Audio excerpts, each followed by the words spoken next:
నమస్తే, welcome to our channel. నేను మిషాల్ని. TDP కంచుకోట బద్దలు కొట్టేందుకు వైసీపీ 2.0 ప్లాన్ చేస్తుందని వస్తున్న వార్త నిజంగా జగన్మోహన్ రెడ్డి గారు ఈ ప్లాన్ చేయబోతున్నారా? నెక్స్ట్ 2029లో మేమే అధికారంలోకి వస్తాం అని ఒక పక్క గగ్గోలు పెడుతున్నారు వైసీపీ వాళ్ళు. ఇది ఎంతవరకు వాస్తవం? దీని మీద పూర్తిగా విశ్లేషించడానికి మన స్టూడియోలో ఉన్నారు పొలిటికల్ అనలిస్ట్ శ్రీలీల గారు ఉన్నారు. వారిని అడిగే విషయాలను తెలుసుకునే ప్రయత్నం చేద్దాం. నమస్కారం మేడం. నమస్తే మేడం, ఇప్పుడు టీడీపీ కంచుకోట బద్దలు కొట్టేలా 2.0 ప్లాన్ చేస్తున్నారని వైసీపీ వాళ్ళ నుంచి వస్తున్న వార్త. ఇది ఎంతవరకు వాస్తవం అంటారు మేడం? ఇక్కడ నిజంగా కంచుకోట బద్దలు కొట్టిద్దా అంటే అసలు టీడీపీ ఆ పార్టీకి కార్యకర్తలు ఎంత బలమో తెలుసు.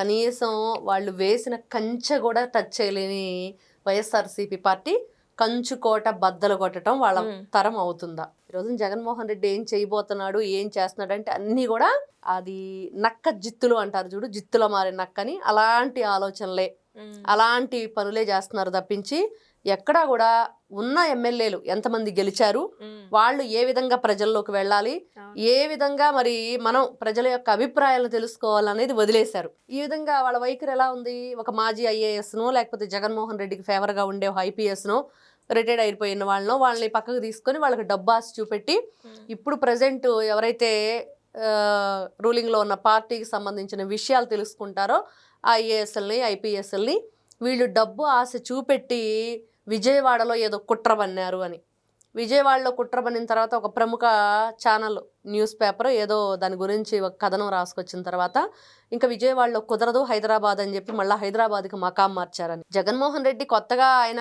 ప్లాన్ చేసేది ఏముంది? 2029 2024లోనే ప్లాన్ చేశాడు. అది వర్కౌట్ అవ్వలేదు కాబట్టి అక్కడ దాన్ని ఆపేశాడు. ఏం చేయాలి అంటే వాళ్ళ అమ్మ మరి ఆ రోజున చూసాం జగన్మోహన్ రెడ్డి గారికి ఓటు వేయకుండా, మరి అసలు ఆవిడ ఓటు హక్కును కూడా ఆవిడ వినియోగించుకోకుండా రాష్ట్రమే కాదు దేశాన్ని వదిలి వెళ్ళిపోయింది.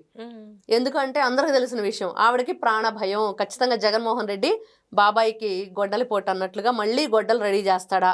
2029 ప్లాన్ అంటే గొడ్డలు ఎవరి కోసం రెడీ చేస్తున్నాడని చెప్పుకోవాలి.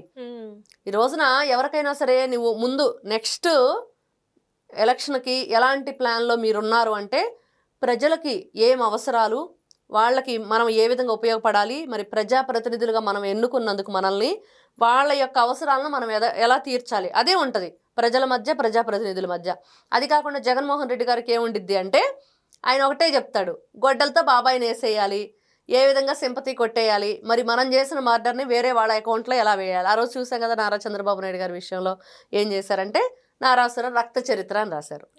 ఇది ఆయన వాళ్ళ చరిత్ర. మరి ఇలాంటి వ్యక్తులు 2029కి ఏం ప్లాన్ చేస్తున్నారంటే గొడ్డలు రెడీ చేస్తున్నాడు, రప్ప రప్ప రప్ప నరికేసి ఆ రక్తంతో మరి హోళీ చేస్తారు. అదే కదా వాళ్ళు చెప్పారు. మరి ఇలాంటి వ్యక్తులకి ఇలాంటి ఆలోచనలు కలిగిన వాళ్ళకి ఎవరైనా ఓటు వేస్తారా? ఎవరైనా ఇలాంటి వ్యక్తి కావాలనుకుంటారా? మరి ఎలాంటి చరిత్ర ఉన్న జగన్మోహన్ రెడ్డి గారు ఈ రోజున మరి ఎలాంటి వ్యూహాలు పన్నినా, ఎన్ని రకాల ఆలోచనలు చేసినా ఇలాంటి కుట్రలు కుతంత్రాలుగానే అవి ఉంటాయి తప్పించి రాష్ట్రం మేలుగోరే విధంగా, ప్రజలకి అవసరాలు తీర్చే విధంగా ఎక్కడా కూడా ఈ భవిష్యత్ తరాలకు ఉపయోగపడే విధంగా ఉండదు జగన్మోహన్ రెడ్డి ఆలోచన అనేది వాస్తవం. మరి ఇప్పుడు అన్ని స్కామ్లు ఒక్కోటో బయటపడుతున్నాయి. ఇప్పుడు లిక్కర్ స్కామ్ చూసుకున్నాం మేడం. లిక్కర్ స్కామ్ అయితే భారీ స్కామ్, ముడుపుల మధ్యనే అక్రమంగా ఆస్తులు కొన్నారు నిందితులు ఎవరైతే ఉన్నారో వాళ్ళ మీద ఇప్పుడు ఈడీ ఎంటర్ అయింది. అవును. ఇక్కడ జగన్మోహన్ రెడ్డి గారు ఇంతవరకు ఎందుకు మాట్లాడలేదు? ఎందుకు జగన్మోహన్ రెడ్డి గారు మరి బయటకు వచ్చి అసలు ఆ మద్యం కుంభకోణం గురించి ఎవరు కూడా ఇంతవరకు నోరెత్తట్లేదు? అంటే ఈడీ అనగానే అందరికి కూడా అర్థమైపోయింది ఎలాంటి విషయాలు బయటకు వస్తుంది. చూసాం కృష్ణమోహన్ రెడ్డి భార్య పేరుతో ఆస్తులు కొనేసేసాడు.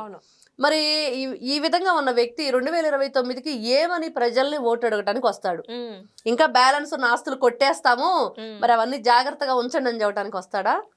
ఎలాంటి హామీలు ఇస్తాడు వచ్చి? గతంలో ఏ హామీలు ఇచ్చాడు? ఏవి నెరవేర్చకపోగా రాష్ట్రాన్ని భ్రష్టు పట్టించిన వాటిల్లో మొదటి పాత్ర పోషించింది వైఎస్ఆర్సీపీ పార్టీ.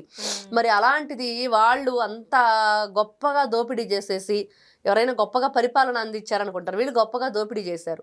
మరి ఇలాంటి వ్యక్తులు మరి ఈ విధంగా మరి మళ్ళీ 2029లో వస్తాము, మరి టీడీపీ కంచుకోటని బద్దలు కొడతాము, అవన్నీ డైలాగులు చెప్పుకోవటానికి బాగుంటాయి. కానీ జగన్మోహన్ రెడ్డి వల్ల కానీ వైఎస్ఆర్సీపీ పార్టీ వలన కానీ ఏది ఉపయోగం ఉండదు ప్రజలకి. ప్రజలు ఎప్పుడో ఫిక్స్ అయిపోయారు. వాళ్ళ మాటలు నమ్మటం కానీ ఆ పార్టీని కానీ ఎవ్వరూ కూడా పట్టించుకోరు అనేది మాత్రం వాస్తవం. నిన్న మన రోజా కూడా ఇదే మాట్లాడేది మేడం. నెక్స్ట్ జగన్మోహన్ రెడ్డి గారు అధికారంలోకి వస్తారు మా నాయకుడు అని మాట్లాడుతుంది. ఎందుకు వస్తాడు, ఎలా వస్తాడు, పాపం ఆవిడకి అర్థం కావట్లేదేమో. ఇప్పుడు ముందర ఆవిడ ఆడుదాం అందరాలు ఎన్ని కోట్లు కొట్టేసిందో బయటికి తీస్తే అప్పుడు నెక్స్ట్ ఏం మాట్లాడిద్దో వినాలి. ఇట్లా మొన్న చూసాం కొడాలి నాని, ఒక రోజు వల్లభనేని వంశీ, పేర్ని నాని, ఇంకా బోల్డ్ అంతమంది ఉన్నారు జగన్మోహన్ రెడ్డి గారి లిస్టు. మరి వీళ్ళందరూ ఏం చేశారు అంటే జగన్మోహన్ రెడ్డి గారితో కలిసి దోచుకున్నారు అనేది మాత్రం వాస్తవం. రోజా గారికి అసలు ఏ విధంగా మాట్లాడిద్ది అంటే ఆవిడ నిజంగా చాలా విచిత్రంగా ఉండిద్ది. ఆవిడ మాట్లాడుతుంటే వాళ్ళు అధికారంలో ఉన్నప్పుడు ఎలా బిహేవ్ చేశారో అందరికీ తెలుసు. ఒక మంత్రి కానీ ఒక ఎమ్మెల్యే కానీ ఏ విధంగా ఉండాలి అనేది మర్చిపోయి ప్రవర్తించిన దాంట్లో మొట్టమొదట ప్రైజ్ ఎవరికి వచ్చింది అంటే వైఎస్ఆర్సీపీ పార్టీకి వచ్చింది. ఎందుకంటే వాళ్ళ బిహేవియర్ ఎలా ఉంది, ప్రజల పట్ల ఎలా ఉండాలి, మనం ఏ విధంగా ఎంత డిగ్నిఫైడ్గా ఉండాలనేది మర్చిపోయి ఎదుటి వాళ్ళకి గౌరవం ఇచ్చిపుచ్చుకోవాలనే విషయం కూడా మర్చిపోయి ప్రవర్తించిన వాళ్ళు ఈ రోజున మైకుల ముందుకు వచ్చి ఇలాంటి మాటలు మాట్లాడుతుంటే ఏ విధంగా ప్రజలు ఆలోచిస్తారు అంటే చెప్పావు చాలేమ్మా, నువ్వు గతంలో ఏం చేసావు అందరికీ తెలుసు, నువ్వు కొట్టేసిన దానికి ముందర బయటికి దిగి ఆ ముందర ఈవిడ ఆస్తులు రికవరీ చేయండి, ఈవిడ ఆస్తులు జప్తు చేయండి, అప్పుడు మాట్లాడమనంటే చూద్దామని.